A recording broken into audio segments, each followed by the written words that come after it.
एक डायग्राम छोटी सी रह गई थी इसमें, वो जो है ना वो हम कर लें सर्कुलर ऑफ इनकम मॉडल में।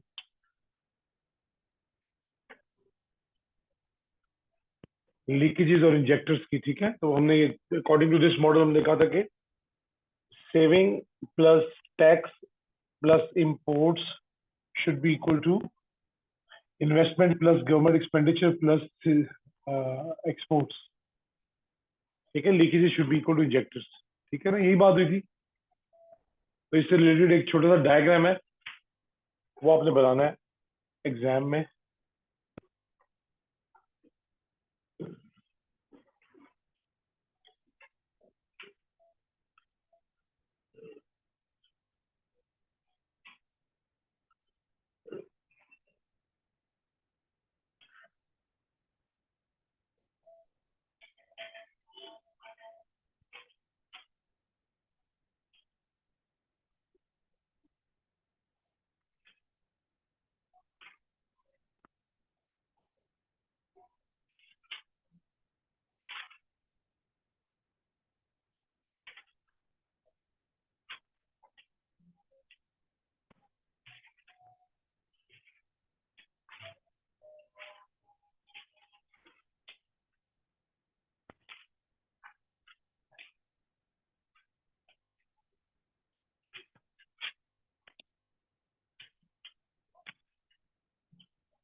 इकोनॉमी की जो सर्कुलेशन है इनकम की सर्कुलेशन उस टाइम कंप्लीट होगी जब all the leakages are equal to injectors, ठीक है। और मैंने कल आपको बताया था कि लीकेजेस आर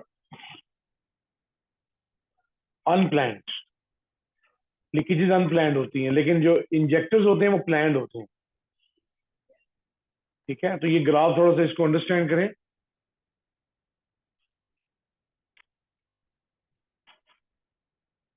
कि आपकी जब नेशनल इनकम, जब लोगों की इनकम बढ़ती है तो लोग सेव ज्यादा करते हैं, प्रोग्रेसिव टैक्सेशन होती है तो टैक्स ज्यादा होता है, और लोग इंपोर्टेड गुड्स पे ज्यादा स्पेंड करते हैं। तो S plus T plus M ज्यादा होगा इनकम के साथ। तो ये देखें, जैसे आप इनकम बढ़ रही है आपकी, आपका सेविंग टैक्स इंपोर्ट्स बढ़ता जा रहा है। हमने क्या करना है, कि गवर्नमेंट की क्या रिस्पॉन्सिबिलिटी है कि जितना आपने उतना इन्वेस्ट करवाना है जितना सेव हो, आपने उतना गवर्नमेंट ने स्पेंड करना है जितना टैक्स हो, और उतना एक्सपोर्ट्स करवाना है जितना इंपोर्ट्स हो। तो गवर्नमेंट जो है उसके accordingly I plus G plus X को प्लान कर रही है। जहां ये दोनों मीट करेंगे, ये ऊपर लिखा हुआ है ये वाला, जहां ये दोनों मीट करेंगे that would be your equilibrium in an economy, ये इकोनॉमी का इक्विलिब्रियम होगा। यानी लीकेजेस जहां इंजेक्टर्स की इक्वल हो जाएंगी that would be the economic equilibrium. इस एरिया में क्या हो रहा है, इस एरिया में इंजेक्टर्स ज्यादा है, I plus G plus X is greater than S plus T plus M, तो इससे इन्फ्लेशन हो जाता है। इस एरिया में क्या हो रहा है, S plus T plus M is more than the I plus G plus X, इससे रिसेशन हो जाती है। तो लाइंस को देखें, समझ आइए बात। इस जगह पे लाइन, इंजेक्टर्स की लाइन ऊपर है, लीकेज की लाइन नीचे है, तो ये इन्फ्लेशनरी प्रेशर है। अगली साइड पे लीकेजेस की ऊपर लाइन है और इंजेक्टर्स की नीचे है, तो वो इसका मतलब है कि लोग ज्यादा कमा रहे हैं, कम खर्च कम कर रहे हैं,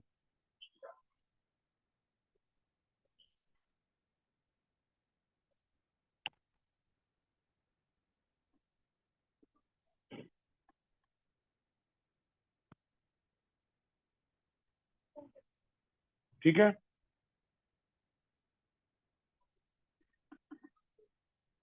तो ये सर्कुलर ऑफ इनकम मॉडल में ये आपने डायग्राम भी बनानी है।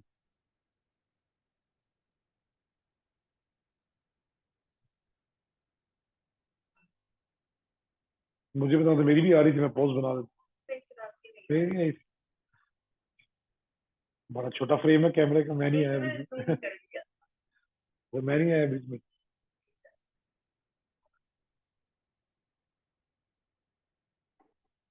जी लानी है, ठीक है, समझ आया। जी मुझे पूछा,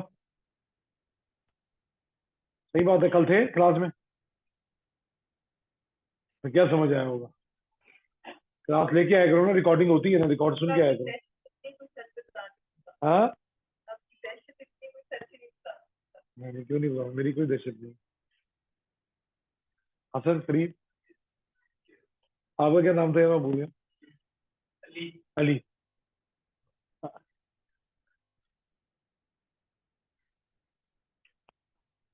अली कुछ कॉन्सेप्ट है, अभी शुरू किया हमने chapter 4, circular flow of income. हाँ कॉलेज में ये वाला टॉपिक चल रहा होगा ना। तो सर्कुलर फ्लो ऑफ इनकम था कि आपका पैसा जो है वो सर्कुलेट होना चाहिए, और वो उसी टाइम सर्कुलेट होगा जब leakage is equal to injectors होंगे। तो ये उसके साथ जब आप लीकेज इंजेक्टर्स का क्वेश्चन करेंगे तो वहां पे आपका ये जो है ना ये डायग्राम बनेगा।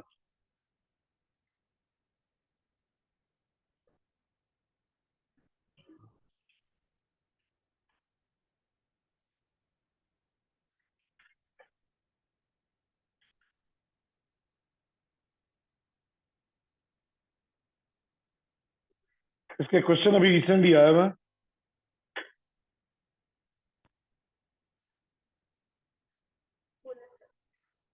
भेज रहा हूँ ग्रुप में, मार्किंग स्कीम भी साथ भेज रहा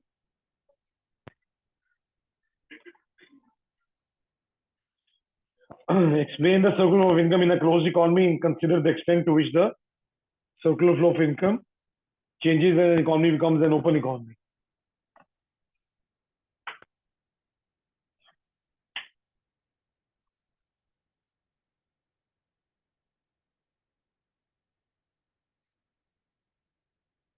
हमजा क्यों लेट ज्वाइन किया है?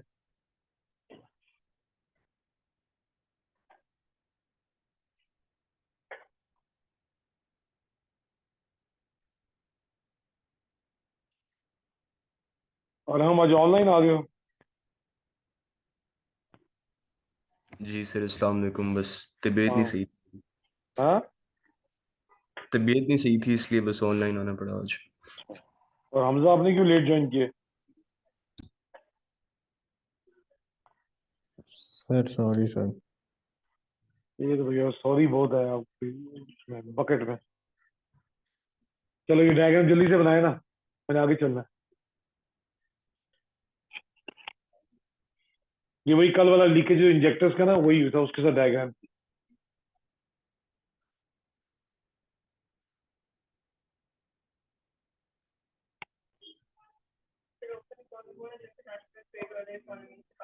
जी।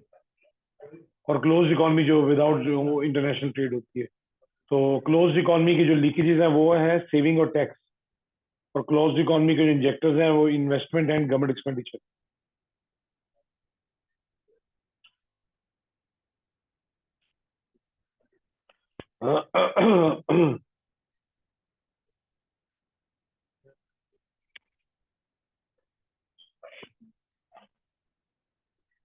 अली आपके पास है ग्रुप में? तो नहीं, आप आ गए हो ग्रुप में? कर दी आपकी है?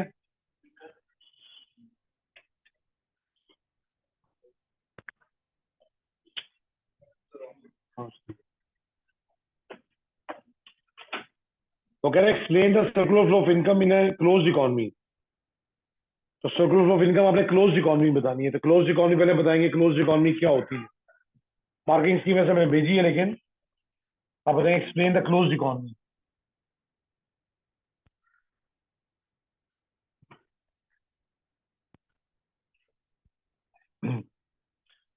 explain leakages and injectors of closed economy।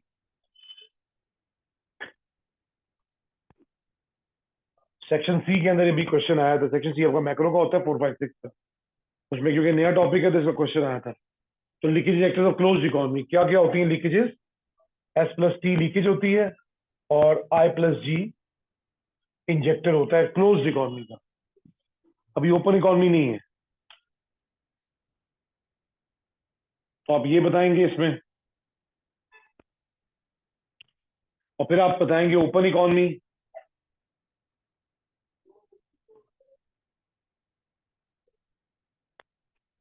Open economy जब आपकी, जी, उसमें पहले तो बताएंगे ओपन इकोनॉमी सिस्टम होगी जब इंटरनेशनल ट्रेड इकोनॉमी जो इंटरनेशनल ट्रेड में इन्वॉल्व होगी। फिर हाँ उसके लीकेजेस बताएंगे जी, उसके लीकेजेस हो जाएंगे S plus T plus M, ये लीकेजेस हो जाएंगे। पिछले दो भी आएंगे ओपन इकोनॉमी में ना, ये दो भी आएंगे, ये एक्स्ट्रा ऐड हो जाएगा। और फिर इंजेक्टर्स में, जी, इंजेक्टर्स में आई प्लस जी पिछला वाला आएगा और नया इंजेक्टर आ जाएगा एक्स।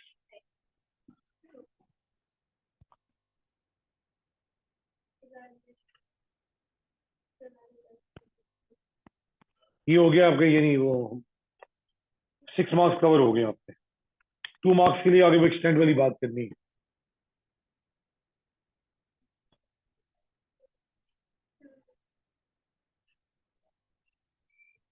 वो कहता है consider extend to which the circle of income changes as an economy becomes an open economy. Extent पे बात करनी है, ज्यादा होगा कम होगा, क्लोज से ओपन इकोनॉमी ज्यादा होगा या कम होगा, ये किस पे डिपेंड करेगा? The size of international trade, ठीक है, साइज ऑफ इंटरनेशनल ट्रेड पे बेस करेगा। तो इसका ये आपका सारा जो ना यहाँ तक जितना भी हमने काम किया है, ये आपका नॉलेज अंडरस्टैंडिंग प्लस एनालिसिस है, जो कि 6 मार्क्स का होता है, ठीक है। और इवेल्युएशन जो है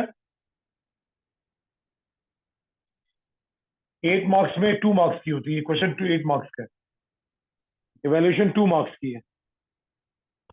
वो फिर आप बताएंगे एक्सटेंट, तो ये कैसे बताएंगे जी? Depends on the size of the international trade, depends on the size of international, नहीं उस मुल्क के लिए जो है ना उसकी ट्रेड पे डिपेंड करेगा, हो सकता है, लेकिन ये कि उस मुल्क की ट्रेड के साथ आप उसको लिंक करेंगे ग्लोबल सिचुएशन पे बेसिस। तो depend the size of international trade, if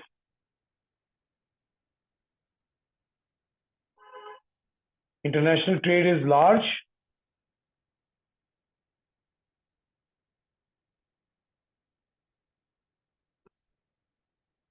then what happened? There is a large, there is a,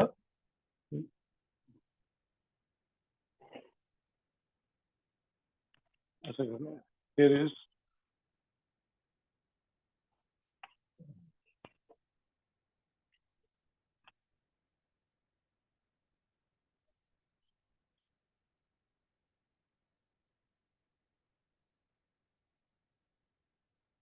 when closed economy changes to an open economy to a large extent.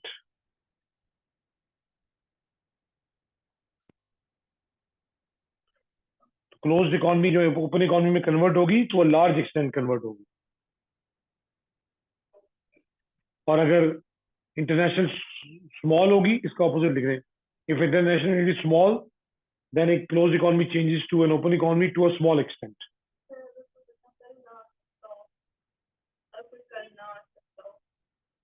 कल ना आ सकता हो test वाले दिन, घर पे बैठ के दे दो टाइम, हाँ टाइम लगा के ना, टाइम लगा के तो फिर वो चेक करके तो फिर ला के दे देना। व्हाट्सएप पे चेक करना मुश्किल हो जाता है, मंडे को ला देना। कल चैप्टर 3 का टेस्ट है भाई, मैं टाइमिंग जब टाइम होगा ना उसका स्टार्ट उस टाइम फिर मुझे मैसेज करोगे, मैं भेजूंगा।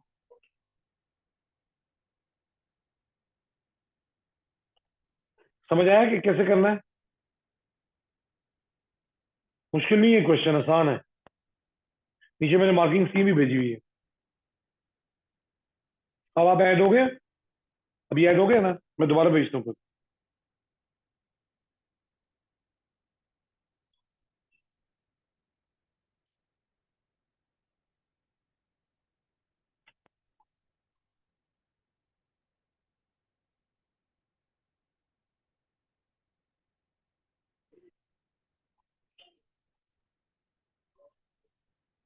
ये करना है आपने होमवर्क में।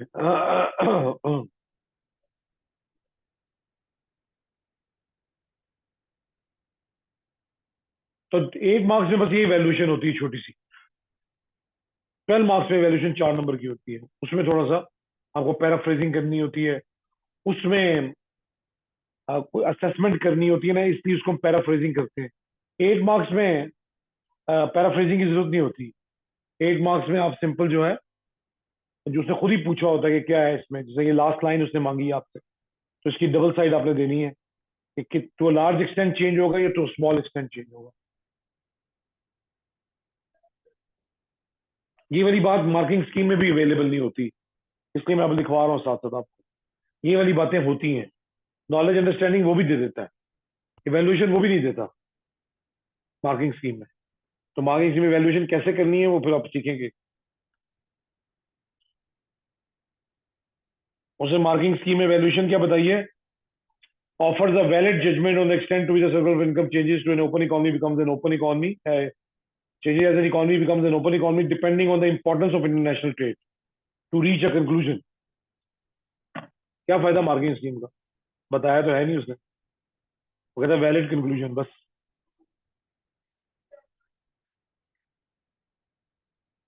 इतने काबिल बच्चे होते तो चाहिए क्या था?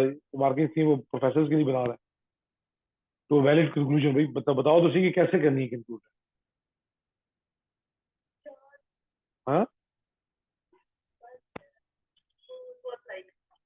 कौन से? ये उनको खुद भी नहीं पता होता क्या करनी है, वो इसलिए छोड़ देते हैं ओपन, ताकि जो बच्चा लिखेगा उसी में से जज कर लेंगे।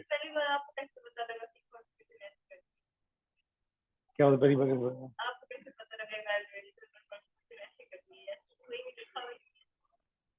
नहीं वो लिखा नहीं हुआ, लेकिन वो जो है ना, वो ऊपर जो उसकी जो मार्किंग स्कीम के ऊपर जो वो होती है ना, जो की बनी होती है, उसमें बताया होता है कि इवेल्युएशन का मतलब होता है कि आपने वैलिड जजमेंट को री करना है। जब जजमेंट देने जा रहे हैं उसको री करना है। तो वो फिर हमें हमें तो टीचर है, हमें तो पता चल जाता है कैसे करना है। अब वो क्या मांग रहा है, एक्सटेंट कितनी है। यानी जब आप क्लोज से ओपन इकोनॉमी जा रहे हैं, कितनी एक्सटेंट? एक्सटेंट का मतलब है कि बहुत ज्यादा चेंज होगा, थोड़ा चेंज होगा। अब वो ज्यादा चेंज थोड़ा चेंज जो है वो डिपेंड करेगा आपकी इकोनॉमी पे क्या है। इसको अलग है थोड़ा सा। आप मैं आपके लेवल पे आगे कंफ्यूजन कर रहा हूँ, मैंने इसको थोड़ा सा हम अगर और अच्छा करें ना, तो हम इसको इस तरह कह सकते हैं कि अगर कंट्री जो है फ्री ट्रेड एग्रीमेंट करता है अपने नेबरिंग कंट्री के साथ, फ्री ट्रेड एग्रीमेंट जिसमें इंपोर्ट एक्सपोर्ट पे कोई बैरियर्स नहीं है, फिर there would be a large extent, to a large extent change आएगा, क्योंकि वो बॉर्डर्स ओपन होते हैं और उसमें आपकी जो है क्या कहते हैं इंपोर्ट्स एक्सपोर्ट्स ऑटोमेटिकली हो रही होती है। और अगर फॉर एग्जांपल आप ट्रेड कर रहे हैं विद बैरियर्स, लाइक जैसा पाकिस्तान करता है विद टैरिफ, गाड़ियों पे टैक्स लगा दिया, उस पर टैक्स लगा दिया, हर जगह पे टैक्स लगा रहा है। अब इसमें जो ट्रेडिंग एग्रीमेंट होते हैं ना वो बड़े वीक होते हैं, क्योंकि आप जिस चीज पे आप जब जापानीज गाड़ी पे लगाएंगे टैक्स, तो क्या जापान आपको छोड़ेगा? वो आपकी प्रोडक्ट्स पे टैक्स लगाएगा, तो रिटेलिएशन स्टार्ट हो जाती है। उस केस में क्लोज इकोनॉमी ओपन इकोनॉमी में चेंज तो हो जाएगी, लेकिन टू स्मॉल एक्सटेंट। तो हमारी इंटरनेशनल ट्रेड बहुत छोटी सी है, टोटल 60-70 बिलियन डॉलर की है। अमेरिका की, चाइना की ट्रिलियंस ऑफ डॉलर्स की है, क्योंकि चाइना के फ्री ट्रेड एग्रीमेंट्स हैं बहुत सारे कंट्रीज के साथ।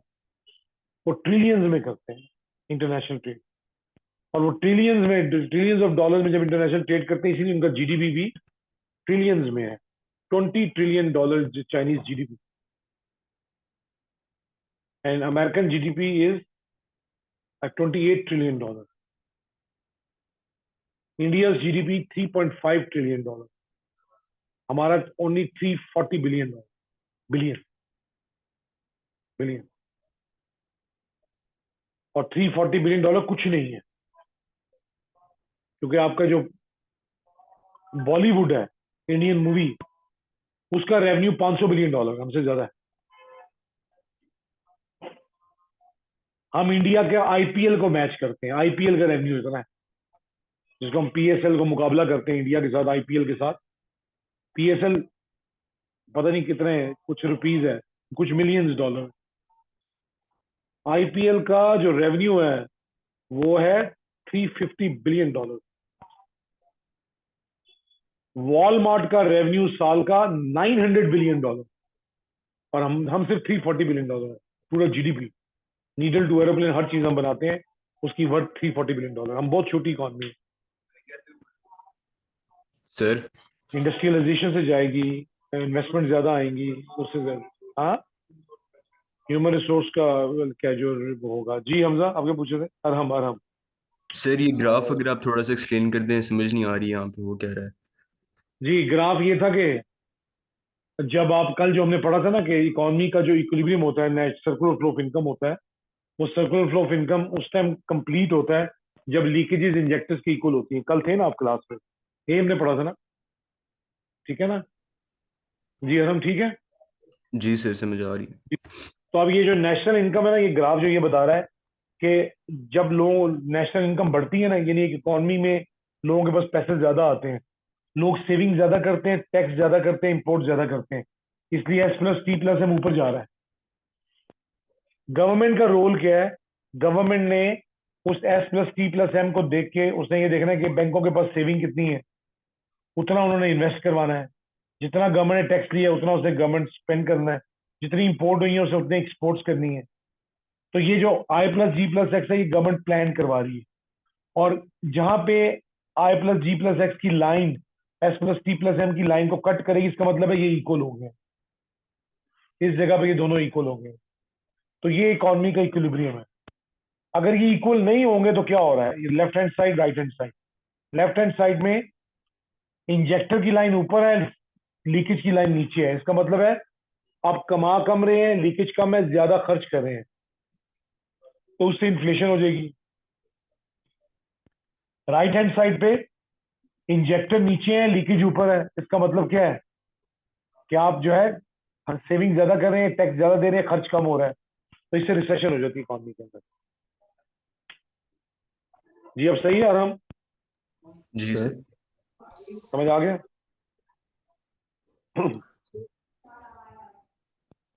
सर हमजा, आवाज नहीं आ रही। सर ये क्या बात है? आप बताओ। सर आवाज़ आ रही है? आप सही है। अच्छा, सर मैं आपसे पूछ रहा था कि जैसे आपने बताया इंपोर्ट एक्सपोर्ट पे वो जब टैरिफ्स और वो आप लगा देते हैं तो दूसरी कंट्री अगर फर्ज करें सर, पाकिस्तान की गवर्नमेंट जो भी अभी अगली आती है वो जापानीज जो हम लोग कार्स का करते हैं इंपोर्ट हम लोग करते हैं उसके ऊपर से टैक्स ज़ीरो करते हैं, मतलब 300% वैसे डलते हैं। तो वो अगर ख़त्म कर दे तो सर उसका फ़ायदा क्या होगा और नुकसान क्या होगा?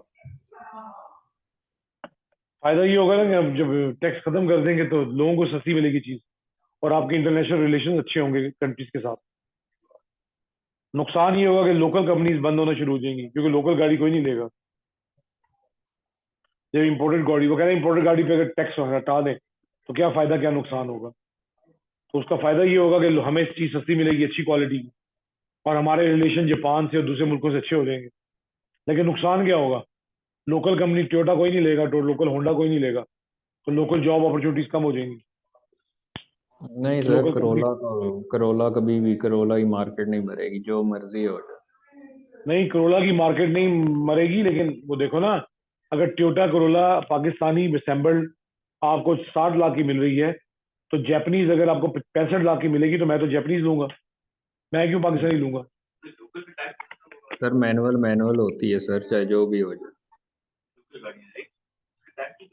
हो जाएगा, हो जाएगा, लेकिन हो सकता है वहां की कॉस्ट ऑफ प्रोडक्शन कम हो, गाड़ी की प्राइस, क्योंकि टैरिफ जो नहीं है। अभी तो 60 लाख की गाड़ी पे 300% टैक्स है। 60 लाख की गाड़ी जो है उसको 300% टैक्स डाले तो वो 1 करोड़ 80 लाख की बनती है, तो हम इसलिए लोकल लेते हैं ना। तो अगर ये ओडी और मर्सिडीज पे टैक्स खत्म हो जाए तो ये तो सेंट्रो की इक्वल आ जाएंगी, उसके क्या नाम है, या स्पोर्टेज की इक्वल आ जाएंगी। तो स्पोर्टेज कौन लेगा फिर ओडी लेंगे, मर्सिडीज लेंगे। क्यों ना लें सर, जर्मन फिर जो है ना, तो डोमेस्टिक में स्पोर्टेज तो बंद होगी ना फिर पाकिस्तान में उसकी सेल। तो कंपनी इसलिए एनकरेज होकर पाकिस्तान आ रही है क्योंकि उन्होंने टैक्स लगाया हुआ है। इंपोर्टेड गाड़ी आ नहीं सकती, महंगी है। जी चले आगे बस जय। सर। हाँ, इंडिया में यूएई में नहीं देखा, ये जो हम जो कैमरी में यहाँ पे अकड़ के बैठे होते हैं, वहाँ टैक्सी चलती है। हाँ, यहाँ पे हमारी अकड़ ही नहीं खत्म होती, कैमरी है मेरे पास। और दुबई में टैक्सी चलती है और सऊदी में टैक्सी ही चलती है। ये जो प्राडो जिसपे आप इतने फखर से बैठते हैं कि ये तो स्टेटस सिंबल है, दुबई में सब्जी बेच रहे होते हैं उस पर रख के। मक्का में चले जाए ना कभी, मक्का मदीना में, तो वहां पे जो बाहर जो हरम से बाहर वो इन प्राडो की पीछे डोर खोल के दरवाजा, तो वहां पे उन्होंने रखे होते हैं अतर और तस्वीरें रखी होती हैं। सर ये क्या बात है सर, कोई इज्जत है सर उस ये ना वहाँ गाड़ी गाड़ी की? सस्ती है। जी क्या कह रहे हैं? मैं कह रहा हूँ सर, कोई गाड़ी की इज्जत भी होती है सर, ये क्या बात है, आप सब्जी बेच रहे हैं पराठों के गाड़ी की ऊपर। इज्जत है ना वहाँ पे। गाड़ी वहाँ पे शेवरलेट है, इम्पाला है बड़ी, वहाँ पे रोल्स जीएमसी रॉयस सर है, चलती है मर्सिडीज सर, है। सऊदीया में जीएमसी चलती है ज्यादा, और निसान चलती है हाँ पे। सऊदीया में सर। जीएमसी के हाँ वो लोग अमेरिकन गाड़ियों के फैन है, हाँ, जीएमसी चलती जीएमसीज चलती है वहाँ पे, जीएमसीज है वहाँ पे। ठीक है, बड़े जो है। चले बहरल, वहाँ पेट्रोल भी तो सस्ता है ना, पेट्रोल भी सस्ता है ना, इस वजह से वो बड़ी गाड़ी चलती है। वहाँ ये जो हमने रखी है ना सिटी और जो टोयोटा कोरोला, ये वहाँ मजदूरों ने रखी होती है, कार पुलिंग कर रहे होते हैं सारे। कभी देखे ना दुबई में, सऊदीया में, वहाँ ये जो, मैं बड़े फखर से कहता हूँ मेरी बड़े 50 लाख की गाड़ी है, ये वहाँ पे मजदूरों ने रखी होती है, कार पुलिंग कर रहे होते हैं 5 5 6 6 बैठ के, क्योंकि सबसे चीप गाड़ी है 1300 सीसी, जिसमें पेट्रोल जो है ना वो सस्ता पड़ता है। वरना बाकी वहाँ एक आम एवरेज बंदे ने भी 2500 सीसी रखी हुई गाड़ी, पेट्रोल सस्ता है ना। हाँ, यहाँ पे एवरेज बंदे ने बस 800 1300 पे जाता है बस मैक्सिमम, 1300 सीसी में। तो ये तो नजर ही नहीं आती, सुजुकी सुजुकी तो आपको नजर ही नहीं आएगी पूरे मिडिल ईस्ट में। ठीक है, और वहाँ पे ये टोयोटा कोरोला, टोयोटा है, लेकिन वहाँ क्राउन है, क्रेसिडा है, मार्क 10 है, कोरोला नहीं नजर आएगी आपको। होंडा भी कोई नजर आएगी तो सिविक आएगी कोई थोड़ी बहुत, सिटी सिटी कोई नहीं होती। और यारिस तो सर। लगता है पाकिस्तान के लिए बनी है बस, कहीं नहीं है पूरी दुनिया में। और सर कहीं वन भी टू नहीं है। फाइव सीडी 70 भी सिर्फ इधर ही है। हाँ, मैं कह रहा हूँ सर 125 और सीडी 70 भी सिर्फ इधर ही है। ये इधर ही है जो आगे रोजाना गाड़ी में लगता है। होंडा सिटी 70 125, कभी इधर से घुसता है, कोई कोई उधर से घुसता है।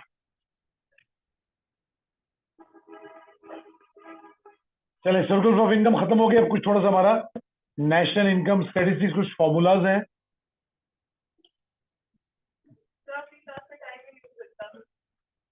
क्या नहीं होता, आपकी बात है ना, वरना लोगों को कहते टाइम का पता ही नहीं चलता, वरना वो कहते टाइम का पता ही नहीं चलता, जल्दी क्लास खत्म हो जाती है। सर मुझे तो मज़ा आता है सर, बड़े मज़े से टाइम गुजरते। बस ईमान जो है ना, ईमान, ईमान को इकोनॉमिक्स में इंटरेस्ट नहीं, होम इकोनॉमिक्स में इंटरेस्ट है।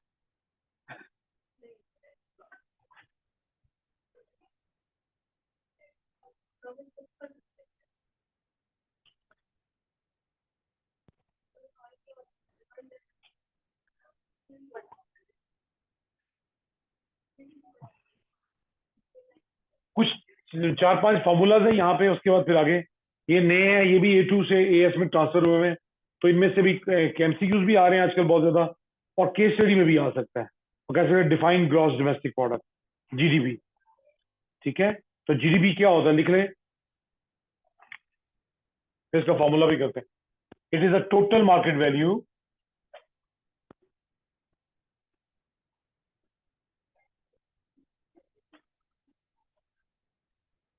of all the final goods and services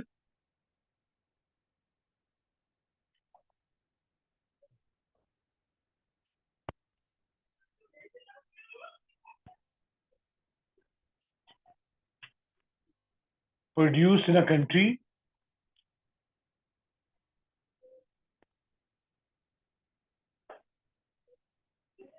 over time.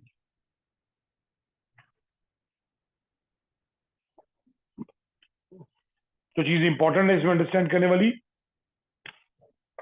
वो ये है मार्केट वैल्यू। ये रिटेल प्राइस पे निकलेगा, मार्केट वैल्यू पे। इसका जो फॉर्मूला है वो है GDP is equal to C plus I plus G plus X minus M. ये मैंने पहले दिन आपको कराया था, लेकिन लिख रहे दोबारा से। वेयर सी इज, सी क्या होता है? Consumption by house hold.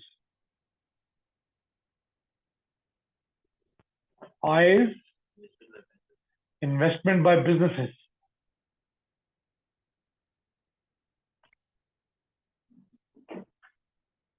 Ji is government expenditure. Sir X से तो एक्सपोर्ट और वो आ जाता। X are exports and M are imports.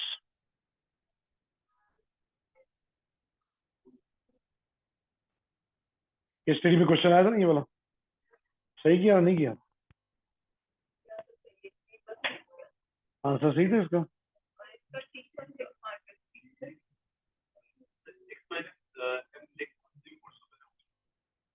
जी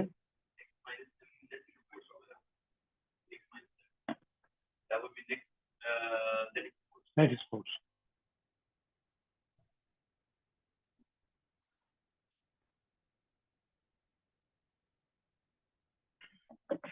ठीक है, तो सी plus I plus G plus X minus M, ठीक है, ये आपका निकलेगा। इसको आपने सम करना होता है, जो कंजम्पशन गिवन हो, इन्वेस्टमेंट गिवन हो, गवर्नमेंट एक्सपेंडिचर गिवन हो, और एक्सपोर्ट्स एंड इंपोर्ट्स गिवन हो। अच्छा, कभी कभी ना, एक तो ये डॉलर्स में आता है। अभी मैंने इनको एक वेस्टमिंस्टर में ना, एक मैंने क्वेश्चन दिया था, एक केस स्टडी दी थी मुझे, मैं देखता हूँ, सर उसमें वैसे कोई परसेंटेज में था जी। एक मिनट मैं ढूंढ लूँ जरा।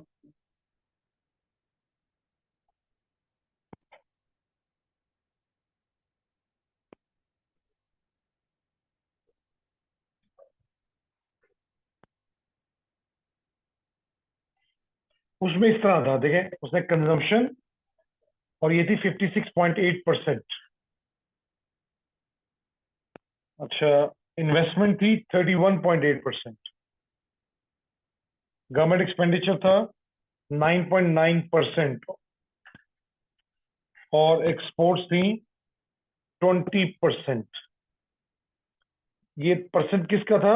It's a percentage of GDP. और क्वेश्चन उसे पूछा था कि कैलकुलेट करें एम।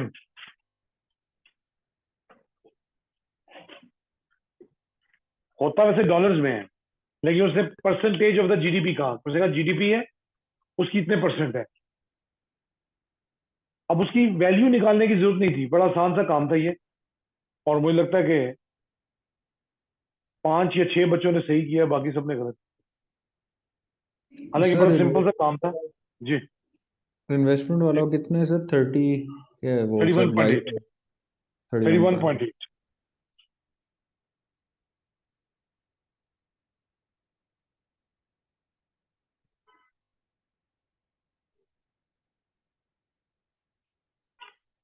अब देखिए, आप अगर इन चारों को सम करते हैं ना,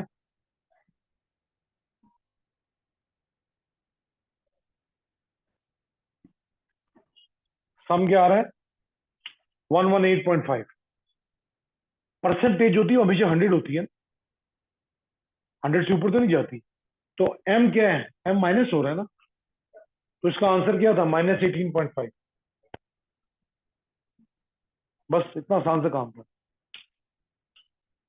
सी परसेंटेज, आई परसेंटेज, जी परसेंटेज, एक्स परसेंटेज, जो इसका आंसर आना था वो 100 में से जितना अगर ऊपर होता, उतनी आपकी इंपोर्ट्स माइनस में आ जाए।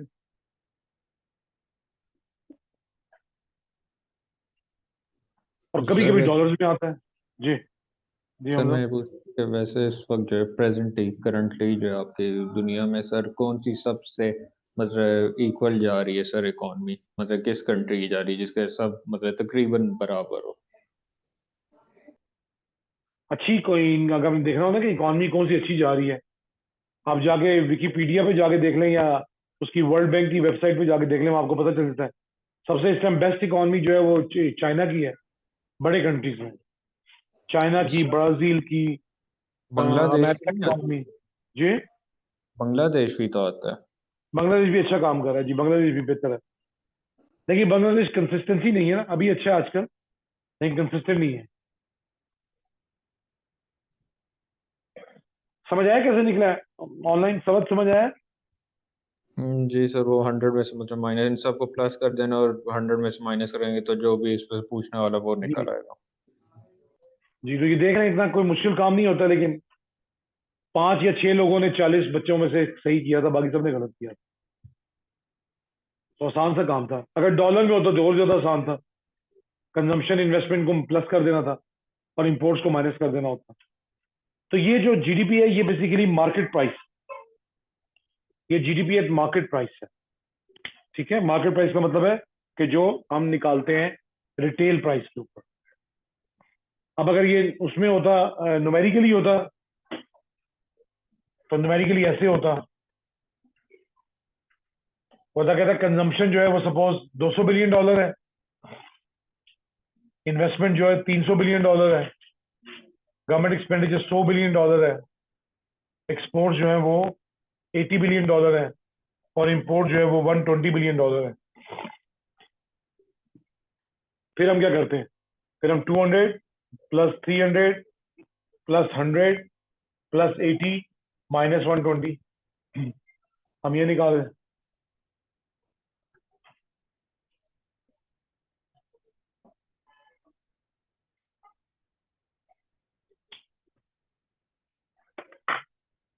अब ये जीडीपी निकल आया इन डॉलर्स, ये डॉलर्स में निकल आया। तो जीडीपी हमेशा जो है कंट्री का आउटपुट होता है, जो डॉलर्स एक यूनिफाइड करेंसी थी डॉलर्स में। लेकिन जब सर हम ये पाकिस्तान फाइव का जब जीडीपी कैलकुलेट करेंगे ना, तो रिटेल प्राइस डॉलर में नहीं होती, हमारी रुपए में होती है ना। हमारा जीडीपी जो कैलकुलेट होगा CIGX-M, वो रुपए में कैलकुलेट होगा कि इतने रुपए का लोगों ने कंजम्पशन की है। फॉर एग्जाम्पल 200 अरब रुपए की, 100 अरब रुपए की इन्वेस्टमेंट हुई है, 200 अरब रुपए गवर्नमेंट ने स्पेंड किया है, इस तरह निकलेगा। फिर उसको हम डॉलर के रेट के साथ मल्टीप्लाई करके डॉलर्स में निकालते हैं। तो इंटरनेशनल लेवल पे जो है ना, हम डॉलर्स में निकालते हैं। जो मैंने बताया अभी कि हमारा $340 बिलियन है। $340 बिलियन का मतलब है उसको 280 से मल्टीप्लाई कर लें तो रुपये में निकल आएगा। सर ये जो आंसर है ये 560 बिलियन बनेगा। 560 बन रहा है। जी। जी जी 600, 560, सॉरी जी, ये 560 है।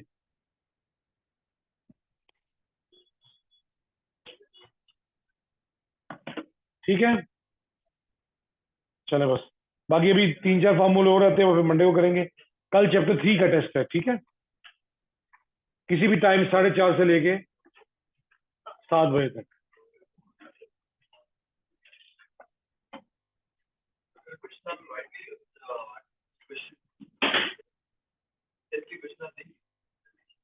देखिए, हाँ हाँ, एक क्वेश्चन भी दूंगा और एमसीक्यूज भी दूंगा। कब है आपने देना है, आगे दोगे?